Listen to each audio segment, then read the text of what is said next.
Buenos días, vamos a hacer un repaso de nuestra clase el día de hoy, la Standard Oil en Bolivia.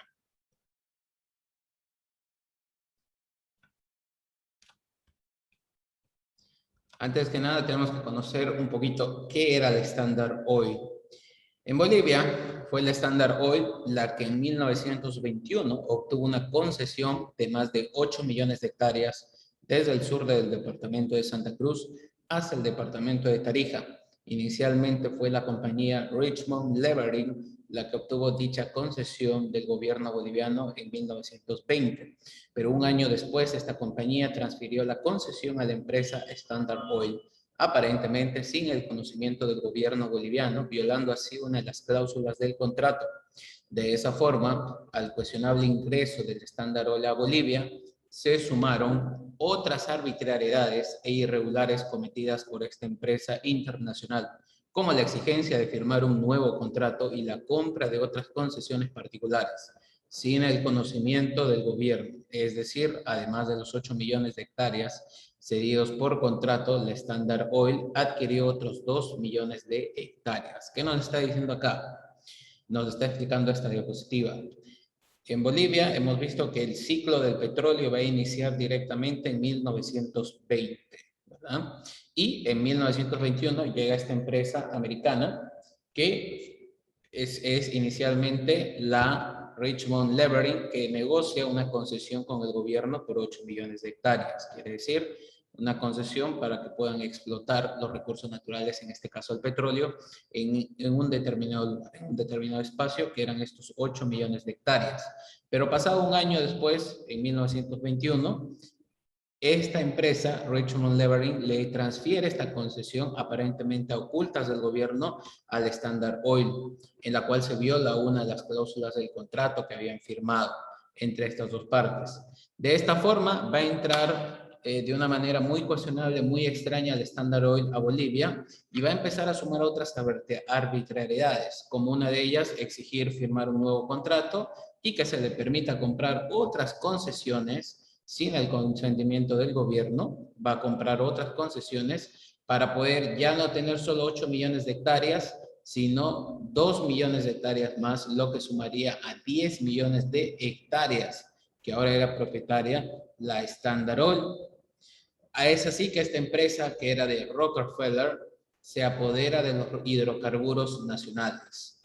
Luego tenemos el petróleo y la guerra en el Chaco. Entre 1932 y 1935, Bolivia y Paraguay se van a enfrentar en la guerra del Chaco, la cual no vamos a abarcar aquí porque nos estamos nosotros enfocando sobre todo a lo que es el ciclo del petróleo, especialmente. Entonces, no debemos olvidar a quien nos dice que esta guerra fue el parteaguas en la historia boliviana. Y más adelante vamos a ver por qué el petróleo está jugando el papel en lo que se desenlaza esta guerra. Dos empresas rivales. Durante 15 años, quiere decir de 1921 a 1926, la Standard Oil está en Bolivia y perfora 30 pozos e instala dos pequeñas refinerías en Sanandita y Camiri en los primeros años. Un tiempo relativamente corto, perforó con éxito 4 campos, ¿no? Bermejo, Camatinti, Sanandita y Camiri, todas ubicadas en la región sur del país. Quiere decir, había acabado 30 pozos y tenía 4 campos con 2 plantas pequeñas, ¿no? 2 plantas refinadoras pequeñas. Pero, ¿qué sucedió en ese momento? ¿Qué sucede en ese momento?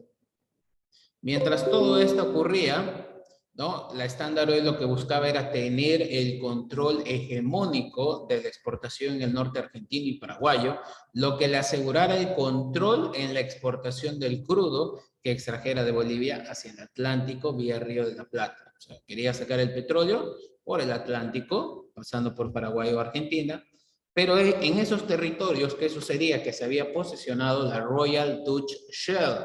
Muchos lo van a identificar este logo con es la empresa también que fabrica aceite para autos, pero también se encarga del combustible en otros países, ¿no? Y esta empresa Royal Dutch Shell era la que tenía el monopolio en el Paraguay, que al mismo tiempo tenía las mismas ambiciones hegemónicas y una mirada al éxito, al igual que la Standard Oil, ¿no? Entonces, con esto alientan al gobierno paraguayo para que invadiera el territorio boliviano, así de esta manera, pues, le pueda ganar la guerra, conquistar este territorio y que ellos tuvieran una mayor hegemonía que la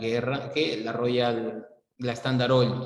Entonces, estas dos empresas crean el cultivo, el caldo de cultivo para la guerra entre los dos países hermanos. Y el historiador, aquí hay una frase que nos comparte el historiador Roberto Prudencio, en la que nos dice sobre la guerra del Chaco: fue una guerra sin odio porque fue una guerra sin amor. Esto resume simbólicamente lo que fue la guerra del Chaco. ¿Por qué? No había medios de comunicación, de transporte actuales, y era muy difícil para los compatriotas porque tenían que luchar por un país, por un territorio del país del cual no conocían, porque no conocían este territorio, no estaba delimitado, no se sabía exactamente dónde terminaba la frontera, no habían los hitos fronterizos y la invasión se había dado por eso del Paraguay. Sus combatientes eran tan valientes, los combatientes paraguayos eran tan valientes como los bolivianos, estaban en las mismas condiciones de vulnerabilidad: sol, no había agua, no había alimentos, no había abastecimiento, un clima hostil, un lugar hostil también, pero como eran los invasores, era necesario luchar contra ellos, ¿no? Y una vez visto esto, vamos a investigar un poquito más sobre la guerra del Chaco para complementar lo que hemos avanzado, ¿no? Como estas dos empresas van a también empujar a este conflicto tan triste que se dio en la guerra del Chaco.